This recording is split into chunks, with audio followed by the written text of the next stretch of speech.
सभी को मेरा प्रणाम। साथियों, आज जो आप सबके बीच में मैं लाइव आया हूं, इसका मुख्य उद्देश्य है उत्तराखंड के अंदर गरीब बच्चों के शिक्षा का क्या भविष्य है। आज जिस मुद्दे पे मैं आपके बीच में लाइव आया हूं, ये बहुत ही महत्वपूर्ण मुद्दा है और मैं समझ सकता हूं कि जो परिवार पहाड़ों में, वहां की जटिल व्यवस्थाओं में, वहां के संघर्ष में, वहां के मौसम में, वहां की दुर्गम स्थिति में जिस प्रकार से अपने बच्चों को शिक्षा देने का काम कर रहे हैं, वो अपने आप में बहुत चुनौतीपूर्ण है। एक तरफ हम मैदानी क्षेत्र में बच्चों की शिक्षा के बारे में उम्मीद जताते हैं कि वहां पे काम करने वाले परिवारों के पास व्यवस्थाएं ऐसी हो जाती हैं कि वो अपने बच्चे को प्राइवेट और अच्छे स्कूल में डाल देते हैं। लेकिन जब उसी के उलट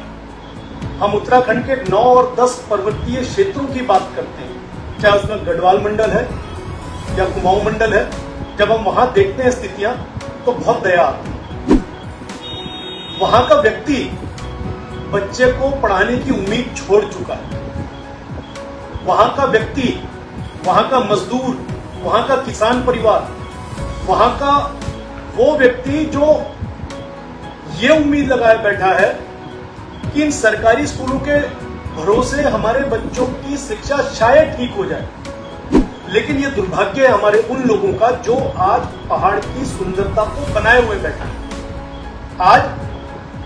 जो लोग पहाड़ों में बसे हुए हैं, अगर अन्य लोगों की तरह उन्होंने भी क्षेत्र छोड़ना शुरू कर दिया, पलायन करना शुरू कर दिया, तो जिन पहाड़ों की खूबसूरती के लिए मैदानी क्षेत्र के पर्यटक जाते हैं, वो उन खाली जंगलों में घूमना पसंद नहीं करते। इन पहाड़ों की सुंदरता तब तक बची हुई है, तब तक जिंदा है, जब तक उन पर्वतीय क्षेत्रों के लोग किसी न किसी कारणों से पहाड़ में रह रहे हैं।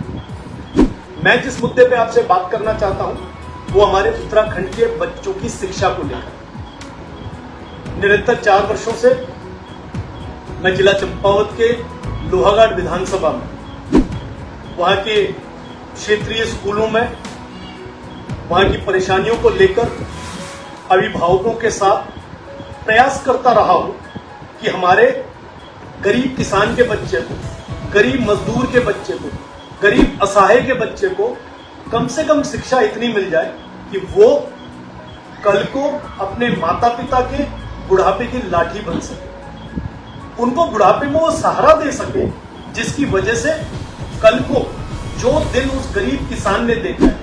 जो दिन वो गरीब मजदूर ने देखा है, जो दिन वो गरीब असहाय ने देखा है, उसको वैसे दिन ना देखा। हर माता पिता का सपना होता है कि उनका बच्चा पढ़ लिख के बहुत अच्छा आदमी बने, उन सबका नाम रोशन करे, क्षेत्र का नाम रोशन करे। जब वही किसान परिवार अपने किसी रिश्तेदार के बच्चे को मैदानी क्षेत्र में अच्छी पढ़ाई करते हुए देखता है, तो उस किसान, मजदूर, असहाय परिवार के मन में कुंठा जरूर होती है, दुख जरूर होता है कि यार मैंने ऐसा क्या कसूर कर दिया कि आमदनी कम होने के कारण, आर्थिक स्थिति ठीक होने के कारण, न होने के कारण मैंने अपने बच्चे को सरकार के भरोसे उत्तराखंड के सरकारी स्कूलों में भेज दिया। अभी कुछ दिन पूर्व मेरे द्वारा जिला चंपावत के लोहाघाट विधानसभा के क्षेत्रीय स्कूलों का भ्रमण किया गया। इस दौरे में मेरे साथ हमारे क्षेत्र के जनप्रतिनिधिगण, उसमें ग्राम प्रधान, क्षेत्र पंचायत सदस्य और अभिभावक, सब ने मिलकर एक प्रयास करने की कोशिश करी कि क्षेत्रीय स्कूल में जो बुनियादी सुविधाएं नहीं मिल पा रही है, या सुविधाओं में जो विद्यालयों में जो सुविधाओं का अभाव है, उसके बारे में जाके कम से कम एक बार देखें तो सही। और जब हमने लगातार कुछ दिन वहां जाके भ्रमण किया तो बड़ी हैरानी हुई ये देखकर। हाल तो सबको पता था उत्तराखंड के अंदर, क्योंकि निरंतर अखबारों के माध्यम से पता चलता रहता है कि 3000 स्कूल बंद हो गए, 2000 स्कूल बंद हो गए, स्कूल बंद होने की खबर जरूर आ रही है अखबारों में, लेकिन उसके पीछे के कारणों को न सरकार ने खोजने की कोशिश करी, और जो असहाय जनता है वो तो वैसे ही इतनी मजबूरी में है कि उसके पास कहीं सवाल जवाब करने के लिए जाने की व्यवस्था ही नहीं है। जब जिन स्कूलों से बच्चे पढ़ के आज से 10 साल, 15 साल, 20 साल पूर्व पढ़ लिख कर मैदानी क्षेत्रों में काम के लिए चले गए, चाहे हम दिल्ली की बात करें, हम नोएडा की बात करें, गाजियाबाद की बात करें, महाराष्ट्र की करें, गुजरात की करें, या प्रदेश के अन्य राज्यों में जो हमारे क्षेत्र के लोग पढ़ लिख के जा चुके हैं, वो अगर थोड़ी सी जिम्मेदारी उठाएं, वो जब जब घर आते हैं वो उन स्कूलों का दौरा जरूर करें जिन स्कूलों से पढ़कर आज वो मैदानी क्षेत्रों में नौकरी कर रहे हैं। मेरा ऐसा उन लोगों से निवेदन है। इसका सबसे बड़ा कारण यह है कि जिन स्कूलों में जिन व्यवस्थाओं से पढ़ के मैं आज मैदानी इलाकों में नौकरी कर रहा हूं, अगर मैं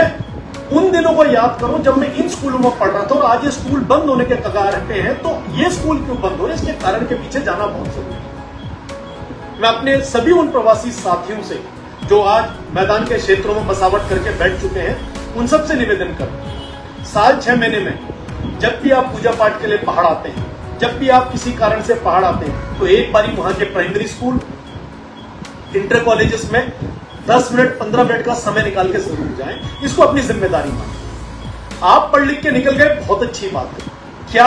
आपकी पढ़ाई लिखाई जिस तरीके से हुई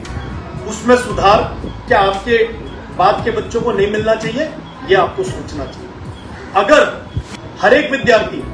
जो हमारे पर्वतीय क्षेत्रों से पढ़ के मैदानी क्षेत्रों में काम कर रहा है, या पर्वतीय क्षेत्रों से पढ़कर कहीं पर्वतीय क्षेत्रों में भी काम कर रहा है, वो थोड़ा सा समय निकाल के अपने सरकारी स्कूलों का दौरा जरूर करें। इससे होगा क्या, ये मैं आपको समझाता हूं। अगर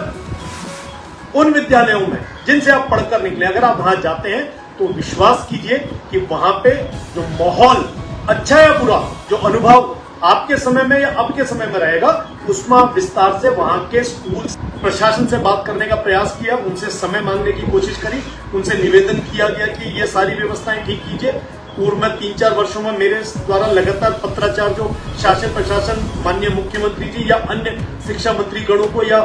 शिक्षा विभाग के कार्यालय में सचिव महोदय लोगों को भेजा गया पत्र था, उसमें कोई सकारात्मक जवाब नहीं आया।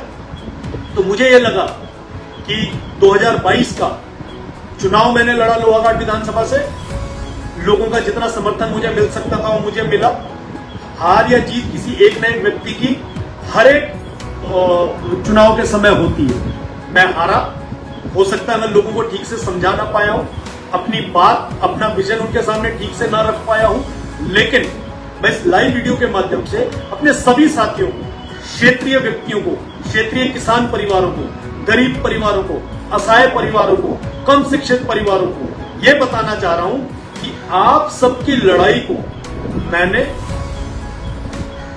हाई कोर्ट में नैनीताल में एक जनहित याचिका दायर करके आपकी लड़ाई को आगे बढ़ाने का काम किया। और आप सबको मैं बधाई देना चाहता हूं कि मेरे क्षेत्रीय साथियों ने, जिन्होंने मेरा साथ दिया, जिन अभिभावकों ने इस लड़ाई को व्यक्तिगत समझ के अपने बच्चे के भविष्य को अच्छी शिक्षा दिलाने के बच्चे को अच्छी शिक्षा दिलाने के लिए मुझ तक अपनी शिकायत पहुंचाई कि ये हाल हो रहा है स्कूल में। और माननीय उच्च न्यायालय की डबल बेंच ने, चीफ जस्टिस के कोर्ट की डबल बेंच जो बैठी, उन्होंने इस पे इतना सकारात्मक और ऐतिहासिक ऑर्डर दिया कि मैं आप सबके समक्ष उसको रखना चाहता हूं।